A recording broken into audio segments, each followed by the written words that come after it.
No. Hi. As you can see, my stool has mysteriously disappeared. It's not that Josh has suddenly grown a foot, but we're here. It's Josh and Elizabeth for this week's Wednesday new releases. Take it away. Right. I'm going to start off with two books, actually. It's Dark Horse Comics, one-for-one comics.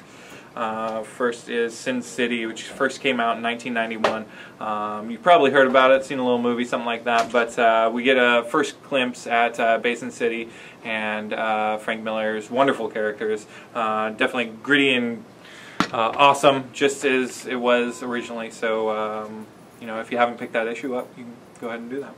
Second one is AVP. Originally came out in 1990. Stradley and Norwood and Story took us on a ride back then, and I'm glad that, that they did, because we have some movies and video games that come out of it, and the characters and kind of world that they've expanded on is really great. So yeah. Nice. I've got X-Men #2, and as you can see, there's a very special guest star, Blade. I am enjoying this vampires more than I thought I would. At first I thought it was going to be a little gimmicky, kind of doing the whole True Blood thing, but they're actually really using Marvel's own history with vampires. They mentioned Dracula and how he and Storm was once under his thrall. Like, this is very much like an old school, like, X-Men comic. It starts with a fastball special, it's got banter between all the characters, and wonder of wonders, I don't want to kill Jubilee. I've got Green Lantern Emerald Warriors #1, new series starring Guy Gardner. He is basically a space cop, as you know. Or maybe you don't know. He's a space cop, and he's had enough of it. He's kind of tired of that whole gig, and he wants to do a little bit more. So he's going to go and explore the uncharted sector, and he's already proved it with the Watchers. And there we go. He was kind of surprised about that, but he's on his way. Nice. I've got Archie and Friends 146, Twilight Part 1. This is pretty funny. Archie has really been pushing the boundaries lately, exploring a lot of different directions with the married life and the alternate dimensions. And here they're spoofing a little movie called Twilight. Of course, Betty and Veronica are all over this, and they're two mysterious new boys in town. This is totally enjoyable. The only thing I wish is that the art was a little bit more detailed, kind of like it was back when Dan DeCarlo was doing it, but that is really a minor quibble. This is a fun series, and I'm interested to see what's going to happen next in Archie. We got J. Michael Straczynski's Superman #702. It's part of his Grounded arc. Amazing. Superman's walking across the country, and he's just going to normal kind of everyday towns. This one he visits Detroit, and you know how Detroit's down on its luck and everything. He is, yeah, doing a really wonderful job of keeping Superman, you know, literally grounded, but also making it exciting and kind of important, I guess. So yeah, I like what he's doing with that book. Thanks. We got Hack / My First Maniac #3. This is a story, again, continuing kind of an untold in-between origin story of Cassie Hack. We're learning more about how she became who she became, kind of her theories about blending in with the teenagers so that the predators think she's the prey, but she's getting a little sucked into it. She's learning some important lessons about who to trust.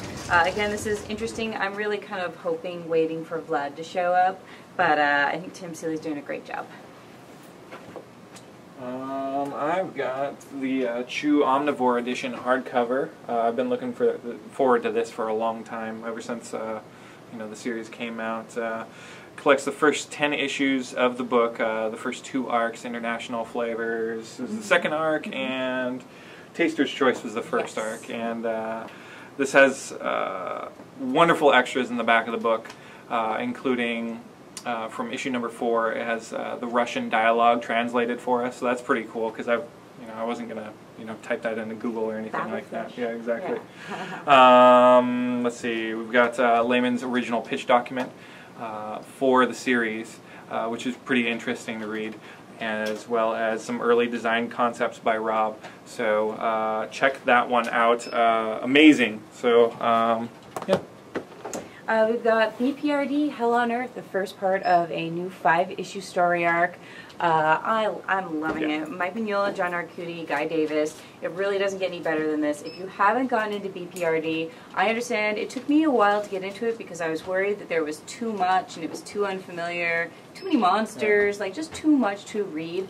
But at its core, BPRD is about a group of friends, and friends that don't always like each other, friends that don't always get along, but they kind of have that prickly interaction with each other that it doesn't matter how much continuity you do or don't know, you like the characters. And I really enjoyed Kate putting that little jerk Devon in his place. Devon's the one who keeps thinking that Abe might be the Antichrist.